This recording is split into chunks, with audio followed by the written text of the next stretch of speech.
Mesdames et messieurs, très chers invités, très chers partenaires, en vos titres et grades, tout protocole observé, veuillez recevoir nos chaleureuses salutations et soyez donc la bienvenue à ce grand rendez-vous événementiel.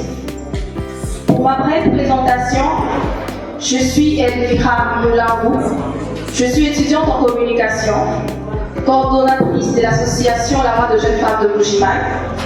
Et ma présence ici au-devant de vous est justifiée par le fait que je vais vous accompagner lors de cette grande cérémonie en tant que maîtresse de cet événement. Alors, nous sommes donc réunis dans l'après-midi du samedi 5 août à l'occasion de la deuxième édition du salon de mariage et de l'événementiel, qui est un événement organisé par la structure Ouidou du Lionceau, dirigée par la coordonnatrice, Madame Nana Kapinga. J'ai envie de la saluer. J'ai la voix toute belle, toute prénom, juste derrière. Quelqu'un s'est manifesté. Madame Nana, on peut l'applaudir s'il vous plaît. Voilà la dame, la grande dame qui se cache derrière ces grands événements, Madame Nana Kapinga. Alors merci Madame Nana de nous faire vivre ce bon moment ici en Bujimaï. Ce sont des événements qu'on ne rencontre pas tous les jours. C'est un honneur pour nous et aussi un privilège de bénéficier de ce genre de moment. On parle aujourd'hui du mariage et de l'événementiel. Pour ce faire, il y a des orateurs qui ont été alignés pour nous parfumer sur ce thème. Je vous rassure qu'ils sont des orateurs hors pair. Alors, j'appelle ici devant M. Mike Kassongo. Alors, avec M. Mike, nous allons aborder la question sur le c'est quoi exactement le salon du mariage. Mais est-ce qu'on ne peut pas applaudir M. Mike quand même? Pourquoi cette timidité? Je crois que nous sommes parmi des jeunes. Je suis jeune, vous êtes jeune, prenez besoin d'être timide. Alors, avec M. Mike qui est déjà installé, tout beau dans son costume, nous aborderons la question du qu'est-ce que le salon du mariage. C'est vrai que vous avez vu au travers des réseaux sociaux, des affiches circuler, beaucoup de gens posent des questions, vous avez besoin d'éclaircissement sur cette question. Alors aujourd'hui, nous aurons le privilège d'en savoir plus. Pour ce faire, M. Mike est là, ici présent. Il ne sera pas seul, il sera suivi de monsieur le coach sur mesure, Eugène Tandolo, que j'invite également à nous rejoindre ici présent, sur vos applaudissements bien sûr. Oui, vas-y. Monsieur Eugène Tandolo, avec lui, nous allons aborder la question sur l'entrepreneuriat de la vie de couple. Il y a deux autres conférencières au programme. Je cite Madame Francine Kabengele, qui est wedding planner. On voit les wedding planners que dans les films, que dans les séries. Aujourd'hui, nous aurons l'honneur d'avoir une wedding planner. Elle nous vient fraîchement de Lubumbashi, Madame Francine. Sur vos applaudissements, bien sûr. Merci, madame. Alors, la quatrième conférencière, ça sera fait sur vous allez le découvrir juste après. C'est quoi le salon du mariage? Donc, ça, c'est une question, une thématique qui sera réalisée par M. Mike Kassongo. Avec le coach Eugène Tandolo, nous allons aborder la thématique de l'entrepreneuriat et de l'entrepreneuriat. Et Madame Francine Kabengele, avec elle, je l'ai dit, elle est wedding planner, elle va nous parler du comment organiser un mariage avec un budget illimité. Alors, bon, je t'ai bienvenue à vous, notre très cher conférencier du jour. Bonjour madame. Vous allez bien? Très chic. Super bien. Le coach Eugène, en tout cas, impeccable. Merci. Madame Francine, on a gagné. Parfait. Monsieur Mike. Nous allons commencer avec le coach Eugène Tandolo, il peut se présenter. Qui est le coach Eugène Tandolo? Ok, merci beaucoup Madame Tracy pour la parole. C'est toujours difficile de se présenter. Bon, je suis Eugène Tandolo, titre complet, Eugène Tandolo. Je suis conférencier technique. Je suis auteur de plusieurs livres à succès. Je suis coach en développement personnel. Voilà, on peut s'arrêter là. Oui, Madame Francine. Oui, ça va. Bonjour à tous. Moi, c'est Francine Kabengele, je suis wedding planner. J'aimerais beaucoup plus sur la vie de Lubumbashi. Merci, Madame Francine. Merci. Oui, Mike. Alors, bonjour à tous. Bonjour, Madame Tracy. Moi, c'est Mike Kassongo. Je suis leader de jeunes en Bujimaï. Je suis également planificateur d'événements comme Madame Francine. Et voilà. Je représente aussi l'organisation CNDP.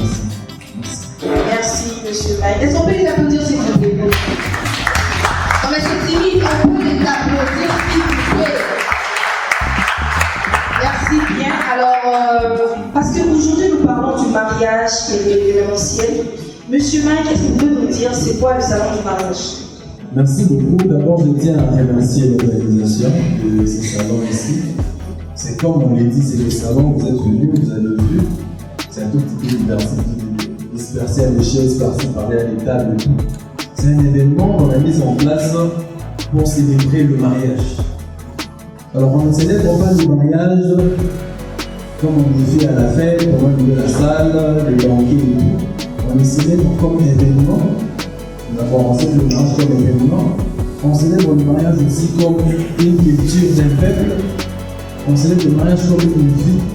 Et aussi, dans le salon du mariage, on célèbre vraiment le mariage comme une opportunité d'affaires. Donc, je vais revenir sur chaque point. D'abord, on célèbre le mariage comme un événement, parce que le mariage est un événement en fait. C'est un événement qui vient d'avoir paru une idée. Voilà, je me dis, voilà, je dois me marier l'année prochaine. Il faudrait que je trouve une date. Là, déjà, c'est la planification de cet événement-là que je commence à faire. Lorsque je trouve la date, il faudrait que je puisse faire l'état des lieux de ce dont j'aurais besoin par rapport à cet événement-là. J'aurais besoin de moi pour le mariage que je vais organiser l'année prochaine. Lorsque j'ai identifié le besoin, comment ça va se passer? Ça va se passer où? Quels seront les services qui seront organisés dans le mariage? Qui vont faire quoi dans ces mariages-là? Et puis il y aura quelle musique, il y aura quel buffet? Là, c'est un événement qu'on doit planifier. Alors, dans le salon, on vient vous montrer cet aspect des choses-là. On vient vous montrer que le mariage, au-delà d'être ce qu'on sait déjà, c'est une idée, c'est un événement qu'on se doit de planifier parce que cet événement-là a plusieurs facettes et plusieurs étapes. C'est comme ça qu'on suivra les différents stands. Vous avez vu le prestataire qui est venu dans le domaine de l'organisation du mariage. Vous avez vu les différentes parties qu'il y a dans l'organisation du mariage. Il y a Madame Francine qui vous a dit qu'elle fait la planification d'événements. Donc elle s'occupe de cette partie-là pour nous dire que voilà l'événement ici, ça se passe tel jour, il faudra telle chose, et au-delà d'elle, il y a les prestateurs qui devra solliciter. Là, c'est le bon. On a dit qu'on s'est aussi célébrer le mariage ici comme une culture. Au-delà du fait que c'est un événement, le mariage est avant tout une culture.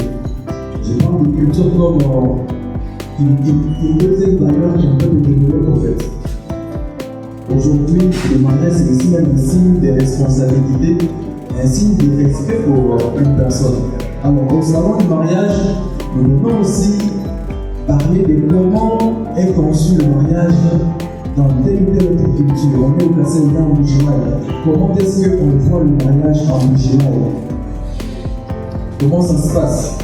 Comment on fait pour déterminer la dot en musulman? Qu'est-ce qu'on donne même comme dot? Comment ça se fait la cérémonie du mariage traditionnel en musulman?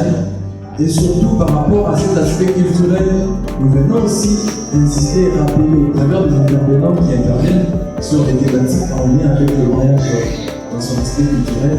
Nous venons aussi rappeler à chaque peuple, à chaque communauté et de réaliser sa culture même au travers du mariage. Parce qu'aujourd'hui, nous sommes en train de voir que nous sommes en train de perdre même nos valeurs en ce qui concerne le mariage. Nous sommes en train d'adopter des valeurs qui ne sont pas le nôtre.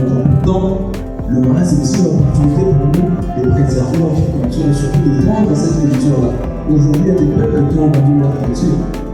Nous tous aujourd'hui, nous inspirons par exemple de ce qu'ils font les Nigériens pour faire le mariage.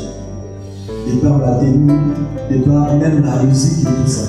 Et au salon, nous insistons sur le fait de préserver nos cultures au travers du mariage. Donc, nous parlons aussi de la dimension du mariage comme une vie.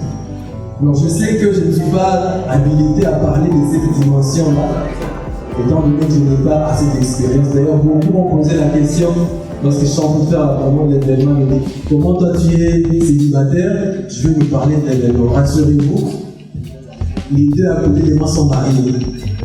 Ils pourront venir aborder la dimension vie. Alors, Dans cette dimension, on aimerait bien sûr vous parler du fait qu'au-delà d'être un événement où vous venez fêter le mariage lors de votre banquet, au-delà du fait que c'est un événement aussi culturel où vous portez vos habits selon votre culture et coutume, le mariage c'est en même temps une vie. Donc, en dehors de ces événements que vous passez, c'est une vie que vous choisissez de donner, et une vie qui n'a pas de fin, ça n'a pas de date d'expiration, jusqu'à ce que la mort se sépare, comme les mariés, c'est des déclins en fait. Nous allons vous parler, c'est comme ça que le président de l'indépendant, les intervenants qui viennent aussi vous parler de comment est-ce qu'on fait pour vivre même ces mariages. Au-delà de l'aspect événementiel, des couleurs qu'on voit, les gestes qu'on peut choisir, comment est-ce qu'on peut faire pour mieux vivre la vie des couples. C'est comme ça qu'aujourd'hui, on parlera par exemple